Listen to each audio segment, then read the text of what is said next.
Hello.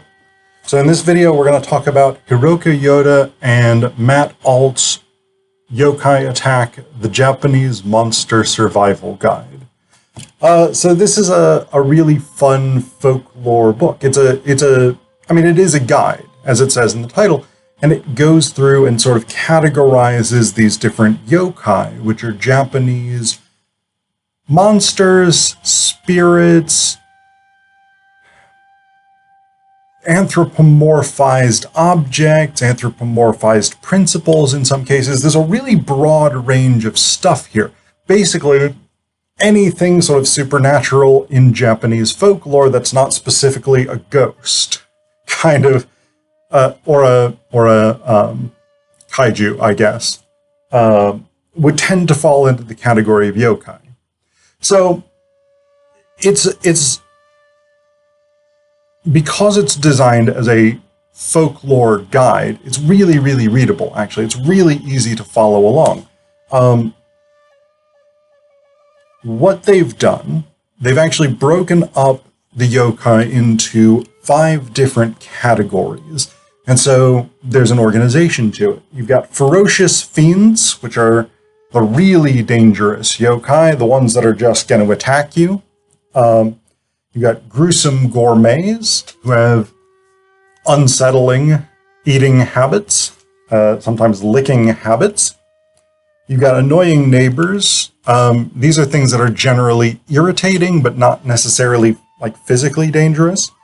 The sexy and slimy, which is a sort of mixed bag category. Often these are female yokai who sort of utilize in some ways their feminine wiles to attract victims. And then you've got the wimps. These are just sort of yokai that have no real offensive capability except startling you. Some of them smell bad, things like that. But they're not going to pull your bones from your body and gruesomely murder you or something like this. But this sort of setup, which is not rooted in Japanese folklore necessarily, as they explain in the introduction, it's something that Yoda and Alt have come up with in order to sort of make this more comprehensible, to sort of categorize. Within those descriptions, I'm going to show you 3 of the ones that I particularly like. So the first page, and each yokai gets 3 to 4 pages. So this is the setup. The Kappa is one of the ones I really like, because in the 3rd Teenage Mutant Ninja Turtles film from the early 90s, when the Turtles go back to 1603 in Japan, they're identified as Kappa. And so what you get with each of these things, you typically get 1 page with some introductory stats, an illustration of the yokai, and then 2 more pages of additional information. And it's all organized. You get pronunciation, because these are all Japanese names, so you get a sort of phonetic type pronunciation. It's not phonetics as such, but it's a pop phonetics, you might say. You get the English name, if there's an English translation for it. You get alternative names, you get gender, height, weight, locomotion. So does this walk? Is this bipedal, quadrupedal? Does it float? Does it do whatever? You get distinctive features, offensive weapons. So how does it attack you? What weaknesses does it have? How abundant is it? What's its habitat? Claim to fame in this case, although that's not generally a category they necessarily have. The attack, surviving an encounter, and then if there's interesting sort of additional facts and stuff about it. So like this one has Kappa Couture, and then Kappa Cuisine. So there's actually fashion and sushi rolls inspired by Kappa. You also often get these sort of early Japanese prints or illustrations of the kappa. This one depicts someone of the yokai. Sorry, this one depicts someone fending off a kappa attack by farting on it. So, you know, there you go. That's one way you could potentially survive an attack by kappa. So another one of my favorite yokai from the book is the Nikomata, which is there's actually some, this is sort of broad category of Nikomata. There's cats with two tails. That's a sign of a supernatural cat, but there's some cats that just have one tail that are still Nikomata, that are still supernatural cats. And so again, you get the same kind of thing. Pronunciation, English name, gender, length, weight, locomotion, distinctive features, offensive weapons, abundance, habitat, claim to fame, the attack, surviving an encounter, and then the interesting one here is lamp liquors, because Nikomata apparently like to drink lamp oil from old lamps back in the day. And then again, you've got an older Japanese print. This one is by Sekien Toromata, or Toriyama. Toriyama.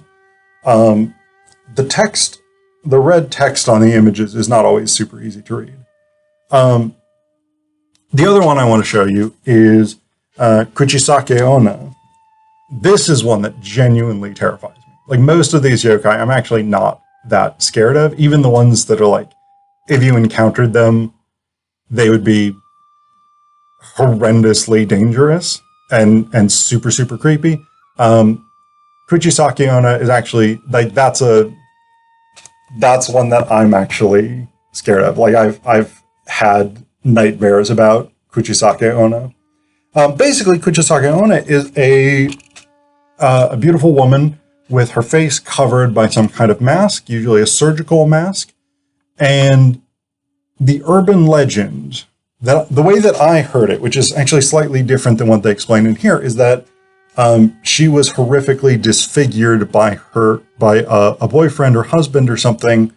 Or the other variation is she underwent botched plastic surgery to try and make herself beautiful for a boyfriend or a husband or something. And what happens is she will appear to you with the mask over her face, and usually carrying either a machete or a large knife, or even like large scissors or garden shears or something. And she'll ask if you think that she's beautiful. And if you say yes, she'll take off the mask and show. I mean, they depict her with a lot of teeth, and that's one variation. The other variation I've heard is just horrifically, like Heath Ledger's Joker type scars. But yeah, usually this is a very, like, mouth full of teeth, horrendously disfigured face, and she'll ask if you still think she's beautiful. If you say yes, then she will slice up your face the way that hers is. If you say no, she'll still slice up your face. So this is actually one that, like, because of the way that I've heard that urban legend, like, I've had nightmares about this. But that's the kind of stuff that you're getting in this yokai guide. It's very, very accessible. It's very well organized. Because you've got these distinct categories, and so everything is explained. And the other element of that, because this is a guide not necessarily intended for Japanese people, but for Anglophone, non-Japanese people, Yoda and Alt have done a really good job of sort of contextualizing stuff within Japanese history, culture, the way that Japanese schools work, the way that Japanese houses traditionally work, the way that Japanese fishing culture works, things like this, because a lot of yokai are sea-based or water-based. And the other thing that they've got, one other thing that they've got that's really, really useful for people not intimately familiar with Japanese culture, is this yokai terminology section at the beginning of the book. So you've got definitions of words that people might not necessarily know, like shoji, which is a sliding screen consisting of a wooden lattice overlaid with paper, a traditional sort of home furnishing in Japan. Heianko, the former name of the city now known as Kyoto, which was the capital of Japan for more than 1,000 years. In 1868, the capital moved to Tokyo. So you get these sort of nice, easy, accessible definitions of some terms that people may or may not know, which makes it, again, a lot easier for somebody who's not deeply familiar with Japanese culture to understand the context of these yokai. So as an approach to writing folklore, I think this is really, really good because A, it's so accessible, B, it's so organized, and C, it's just a lot of good fun. I mean, with the illustrations, both the drawn illustrations of the yokai themselves, but then also the earlier illustrations from the 17th century, 18th century, 19th century, into the 20th century, these things that were actually produced by Japanese folklorists or storytellers or artists. I think it's really, really good. It's really, really accessible, and it's a very engaging read if you're interested in horror and Japanese culture.